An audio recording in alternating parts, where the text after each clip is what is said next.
Salut Jeff, comment ça va? Bien, toi? Très bien. T'es à l'école de tes kids, d'une belle photo que tu m'envoies, c'est le fun. Il fait beau, tout le monde est de bonne humeur dans la famille? Il fait 30 degrés. Bon, C'est une chaleur accablante. Bon, ben, Désolé de dire ça là, parce que j'imagine non. qu'à Québec, c'est pas le cas. Là, ça remonte tranquillement. Là, on est en train de revenir. On est en train de remettre la couleur sur la TV. Là. Tranquillement. Tranquillement. Ça s'en vient. Vous devriez avoir oui. 2 semaines de grosse chaleur écœurante avec de l'humidité en juillet, là, comme d'habitude. Ah non, ça va pleurer à LCN, puis c'est Ben ça, oui, c'est le même film. ça sera à cause des changements climatiques. T'en plais ça. T'en plais ça. La chanson. Tu nous jases de quoi ce matin? Écoute, je parlais de wokisme, puis je vais vous donner là, des exemples qui sont vraiment frappants, puis qui vont vous faire réfléchir. Puis ça va me permettre de faire un lien aussi avec les manifestations pro-Hamas qui ont eu lieu là, il y a quelques jours à Montréal. Vous savez, moi je trouve que le wokisme, c'est la plus grande catastrophe sociale et politique de notre époque. C'est le triomphe absolu de la victime qui se voit donner le droit de s'attaquer à tout et contre laquelle on peut rien dire, même si sa critique fait aucun sens ou si c'est carrément un mensonge. Un bon exemple, là, il y a quelques jours, il y a le tribunal permanent des peuples qui a conclu que les Autochtones canadiens étaient victimes ni plus ni moins que d'un génocide. C'est là, rien de moins. Un génocide au Canada en 2026, alors que le gouvernement fédéral verse annuellement aux Autochtones plus de 20 milliards de dollars par année. 20 milliards de dollars. Mais bon. Pas d'allure. Mais tu sais, comme ils sont des victimes, on les croit. C'est comme ça. Donc, se présenter comme un opprimé, c'est avoir remporté le débat d'office, puis ça vous donne le droit de tout faire puis de tout dire. Puis peu importe, vous allez être absous de vos crimes. Puis c'est le cas avec les Palestiniens. Les Palestiniens, là, ben oui, ils auraient le droit de bénéficier de leur État, mais les conditions sont pas propices pour que ce soit le cas. Mais le problème, c'est que vous avez maintenant des gens, parce que c'est un groupe opprimé, donc qui en profitent pour s'immiscer dans ces groupes pro-palestiniens pour soutenir le Hamas. Mais il y a des gens qui, évidemment, qui critiquent la chose, mais il y a d'autres personnes pour qui ça va de soi. Pourquoi? Parce que les Palestiniens, ce sont des victimes. Donc, pour soutenir les victimes, on a le droit d'absolument tout faire. Puis peu importe ce qu'on fait, on va être absous de nos crimes, même jusqu'à soutenir un groupe qui est ouvertement un groupe terroriste. Le problème avec tout ça, c'est que cette victimite aiguë, ça s'est transformé en système qui tue la liberté d'expression parce que ce système en est venu à exclure d'office tout propos qui sont jugés offensants pour la victime. Puis une fois qu'on a ouvert la porte à ça, on peut plus s'en sortir. Ça finit par ressembler à une religion où vous avez des propos qui sont jugés impies, des péchés, puis indéfendables, qui vous méritent une place en enfer. Puis je vous donne quelques exemples très récents au Canada. Oui, Dom Bovet. Si tu parles de Bovet, on va jouer l'extrait. Dom, tiens-toi prêt. Ouais. Je pense que tu as le goût de jouer Bovet, là, qui tente de réprimander Soudas, là. Ben oui, écoute, on peut pas blâmer les Palestiniens puis accuser les gens qui les soutiennent comme faisant aussi l'apologie d'un groupe terroriste. On peut pas faire ça. Les Palestiniens, c'est la victime idéale, c'est la victime par excellence. Par contre, à Radio-Can, si vous dites que Israël, c'est un État génocidaire, Let's go. pas de problème. Pas de problème, parce que là, c'est l'oppresseur. Donc, on peut blâmer l'oppresseur puis dire à peu près n'importe quoi à son sujet, même si c'est les pires mensonges. Mais la victime, non. Prenons le temps, Jean-François. On va écouter l'extrait diffusé, je crois que c'est hier. Et ça met en opposition Dimitri Soudas, qui est son propre chroniqueur, à qui il lance quasiment des roches. On écoute. Ah oui. Un autre groupe pro-Hamas fait la pendaison à un juif. Est-ce qu'ils sont... Attendez, Dimitri, je veux juste une seconde. Est-ce qu'ils sont pro-Hamas ou pro-Palestine? Il y a un débat là-dessus sur les manifestations pro-racistes. Dimitri, je m'excuse, il peut y avoir un débat là-dessus. Dans le cas de l'événement auquel vous faites allusion, moi, je suis pas capable de dire s'ils étaient pro-Hamas ou pro-Palestine. Mais si vous avancez sur nos ondes, excusez-moi, si vous avancez sur nos ondes pour dire qu'ils étaient pro-Hamas, vous êtes mieux d'avoir derrière vous des preuves de ça. Ça continue, parce que là, il fait un montage. Ce qui est particulier, puis j'ai hâte de voir la suite, c'est que Dimitri lui répond sur son compte X avec des extraits de Rebel News. Rebel News qui a fait un excellent travail, qui sont au cœur de la situation, comme de vrais journalistes, avec un vrai caméraman, des vraies images, des paroles qui sont pas fines, qui sont pas le fun. Ce que Radcan n'a jamais fait. Ce que Radcan n'a jamais fait. Ils peuvent pas faire ça, parce que ça serait donner mauvaise presse à la victime. Puis, il se ferait blâmer pour ça. Mais dans le montage de Soudas, on entend très bien, comme tu le dis, des extraits pris par Rebel News où les gens disent « mort aux Juifs » puis « vive le Hamas ». Tu sais, Soudas, il a raison là-dessus. Là. Mais juste la réaction épidermique de Bovet, non, on peut pas dire une chose pareille. On ne peut pas s'attaquer à la victime. Ça se fait pas en 2026 au Canada. C'est Bovet qui est très straight d'habitude. Là, tu le sens un petit peu plus émotif. Là. Oui.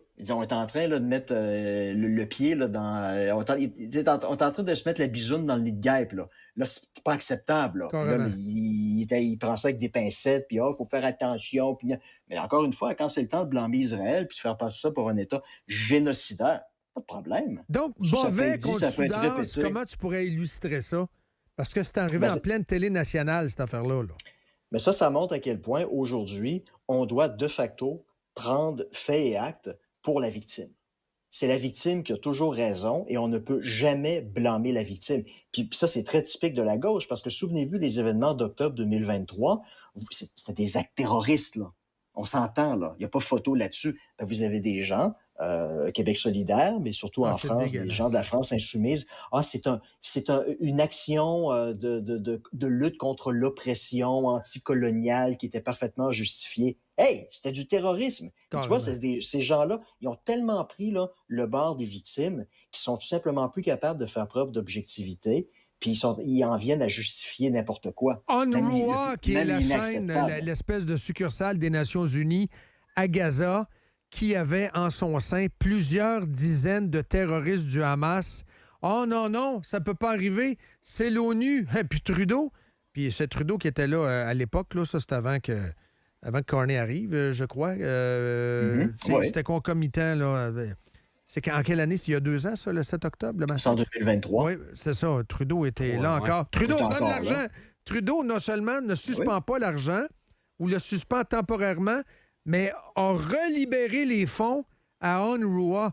Parce que, comme tu dis si bien, au fond, ce n'était que des victimes. Et là, tu parles de l'impérialisme israélien. C'est ça, exactement. Tout le kit, là. Oui. C'est ça. T'sais, ce qu'Israël a fait dans sa réponse, c'était disproportionné, c'était inacceptable, puis on peut les blâmer.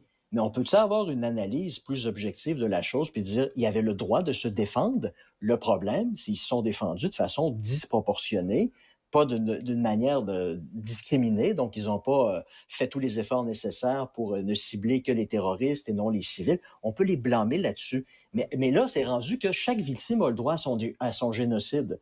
C'est comme ça depuis 1945. Il y a eu, entre les deux guerres, entre 1918 et 1945, il y a eu un moment dans les sociétés occidentales où on a perdu le respect pour les gens qui se dévouaient à une cause, puis on a commencé là, à prendre la défense des victimes. Puis c'est paradoxal parce que ça a commencé évidemment avec les Juifs, l'Holocauste, le génocide, c'est 5-6 millions de Juifs qui ont été exterminés. C'est devenu la victime par excellence. Puis depuis, vous avez à peu près tous les groupes sur la planète, puis c'est l'exemple des Autochtones au Canada, tout groupe veut être une victime. Et la façon par excellence d'être une victime, c'est d'avoir son génocide. Ouais, tous les groupes inventé, là, c'est pas beau là, ce qui se passe dans l'Ouest avec les Autochtones. Une histoire qui est apparue comme étant grossie, voire inventée. Les pénitenciers, pas les pénitenciers, mais les écoles. C'est ça. Les pensionnats, là, ça, c'est une vraie histoire. Les pensionnats, c'est une vraie histoire, là. Mais on parle des charniers qui auraient supposément existé, des tombes inconnues par milliers, là. On les cherche. On les cherche. Ouais, c'est ça. Puis vous avez la photo de Trudeau qui est agenouillé sur une de ces fameuses fausses communes-là. Il fait semblant de pleurer. Creusé. Il pleurait tout le temps, de toute façon, quand il était peine. Là, il se promène en bédaine avec Katy Perry sur des yachts de millionnaires. C'est remarqué, hein? C'est plus son ex qui pleure, mais ça, c'est un autre dossier. C'est un autre dossier. Mais tu sais, tu le vois, il est agenouillé sur un charnier qui en est pas un. Puis Antoine Robitaille, il y a quelques jours, dans le Journal de Québec, il a écrit un texte là-dessus, c'est « Où sont les cadavres? Où sont les corps? » Puis, mais encore une fois, la victime idéale. Puis moi, je me souviens, à l'époque, l'ambassadeur qui était ici au Kazakhstan m'avait invité à son lunch d'adieu parce qu'il quittait son poste. Et il est obligé de faire un petit speech de 2 minutes pour rappeler que même si c'était une occasion festive pour célébrer son départ, ben on devait quand même garder une pensée pour les centaines d'Autochtones qui avaient été exterminés dans les pensionnats. Mais les gens, là, il y a 5-6 ans, qui assistaient à ce lunch-là, eux autres, dans leur tête, à eux autres, là, le Canada est un État génocidaire. Ils savent pas là, que les corps en question n'ont jamais été découverts. Fait, mais qui va leur dire? Les médias, aujourd'hui, là, ils font pas amende honorable puis dire, on s'est fait fourrer, on s'est fait remplir comme des cruches, puis on a rapporté une histoire, une fake news, qui était en fait pas une vraie nouvelle. Puis maintenant, on en profite pour refaire des reportages et pour dire que c'est pas le cas, puis on les cherche encore, les cadavres. Ils feront pas ça. Et que ça fait dur. Buffy Sainte-Marie, elle s'est fait mettre en dessous du truck. Mais ça, c'est une twist différente. Buffy Sainte-Marie qui a osé se prétendre comme une victime, donc elle était dans le victimorama, mais finalement, on s'est rendu compte que c'était pas tout à fait vrai son histoire d'Autochtone, puis elle l'est-tu vraiment, puis elle l'est-tu pas. Mais finalement, là, la gang de Radcan, la gang de Woke, qui l'ont pris à 2 pieds par en avant, puis ils l'ont crucifié en dessous du truck, ça n'a pas été long, hein? Tu te fais passer pour une victime, tu vas payer le prix. Oui. Elle se prétendait pour descendante d'Autochtones, je pense, des nations Cri ou Cri, je pense, est née en Nouvelle-Angleterre, aux États-Unis. Je veux dire, à un moment donné, c'est comme Elizabeth Warren, la sénatrice du Massachusetts. Faux Kansas. Pendant toute sa carrière, autochtone. C'est quoi son sang autochtone? C'est une arrière. C'est faux Kansas. Faux Kansas. Le pire, c'est que je suis obligé de dire, au moins, elle avait une arrière. Dans le cas de Buffy Sainte-Marie, il n'y avait rien. Rien du tout. Non, elle avait osé se prétendre. C'est ça. Là, ils ont fait payer le Walker-Rooney pour ce travail. Mais ça lui rapportait, Elizabeth Warren. Je suis une descendante de gens qui ont été opprimés au 18e siècle. Et puis, ça lui a donné de la crédibilité, ça lui a donné une importance puis une certaine audience. Pourquoi? Parce qu'aujourd'hui, vaut mieux être une victime qu'un héros. Parce que le héros, quand tu y penses, c'est une personne qui se dévoue à une cause. Mais le problème, c'est que toute cause est en soi génocidaire ou discriminatoire. Parce que quand tu défends une cause, inévitablement, tu vas opprimer des individus puis d'autres peuples. Parce que défendre une cause, c'est synonyme de colonialisme puis d'impérialisme. Mais c'est pas bien, ça, en 2026. C'est des gens qui sont pas gentils, qui respectent pas les cultures des autres. Donc, tu peux pas être un héros aujourd'hui. Ça rapporte bien plus d'être une victime, comme l'autre, là, le chauve, qui a poursuivi le salon de coiffure pour 12 000 piastres devant la Commission des droits de la personne. Je suis une victime. J'ai pas eu droit à ma coupe de cheveux. Hey, t'es chauve! J'ai pas de cheveux, mais coupe-moi les cheveux. T'as pas un poil sa caboche, arrête de te faire passer pour une victime. Ouais, mais je vais me faire couper les sourcils. C'est ça. Mais ça a marché. Il y a une juge qui a eu le culot de lui décerner une compensation de 500 pièces. On vit dans un monde de fous, là. Et tu peux pas te moquer de ces gens-là. Tu te moques de ces gens-là, puis t'es cruel, tu respectes pas la diversité, t'es une personne méchante. C'est ça qu'on va dire de moi, là, puis c'est ça qu'on va dire de vous. Mais au moment donné, on peut-tu revenir dans un monde normal puis se dire que, regarde, là, c'est le mois de la fierté, le mois de juin, le mois tout entier, le mois de la fierté. Vous allez avoir des gens qui vont se promener avec un masque de chien à 4 pattes, puis au bout d'une laisse. Puis ils vont se tenir en meute. Mais puis ces gens-là, ils vont se tenir en meute. Ils se créent des meutes. Et si tu les... c'est vrai, ils jappent. Si tu oses les critiquer, tu vas te faire canceller. Ben oui, t'es pas fin, t'es un intolérant. C'est mon orientation sexuelle. J'ai le droit d'être un poppy. C'est mon choix. Regarde, c'est du grand n'importe quoi, puis je passe encore 2 minutes. Mon chien, mon choix. Écoute, tu peux changer de race, c'est ça qui est le fun. À tous les jours, tu peux changer de race.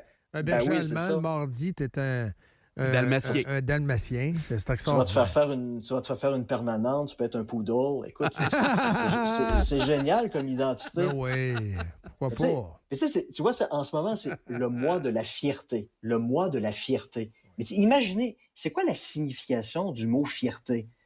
Moi, je suis je suis fier d'avoir obtenu un doctorat parce que j'ai travaillé fort pour l'obtenir. Yann Sénéchal, il est fier d'avoir créé ses business, puis d'employer des personnes, puis de gérer des millions de dollars.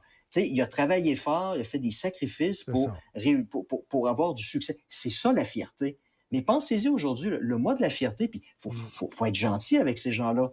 Il faut qu'on leur donne du crédit pour finalement célébrer quelque chose avec lequel ils sont nés. Oui. Parce que tu nais homosexuel, tu nais bisexuel. C'est pas quelque chose pour lequel tu as fait des sacrifices puis tu as travaillé sur toi. Je veux dire, c'est comme célébrer la fierté des gens qui sont grands ou des gens qui ont été capables de vaincre la calvitie à l'âge de 40 ans. Mais ça dépend absolument pas de toi. Et pourquoi est-ce qu'on devrait t'accorder de la reconnaissance? Puis pourquoi est-ce que tu pourrais être fier de quelque chose pour lequel tu n'as absolument rien fait? C'est ton identité, tu es né avec ça. Écoute, le Québec, là, il gagnerait tellement à avoir un véritable mois de la fierté où on pourrait célébrer les succès de gens comme Guy Laliberté, Yann Sénéchal. Le Québec en sortirait le Québec en sortirait bien plus gagnant. Ben oui, que célébrer des choses avec une identité avec laquelle tu es né. Exact. Hey, merci beaucoup. Il faut absolument se laisser, Jeff. Ouais. Hey, merci. Bonne journée. Ciao. Salut. Bye. Ciao.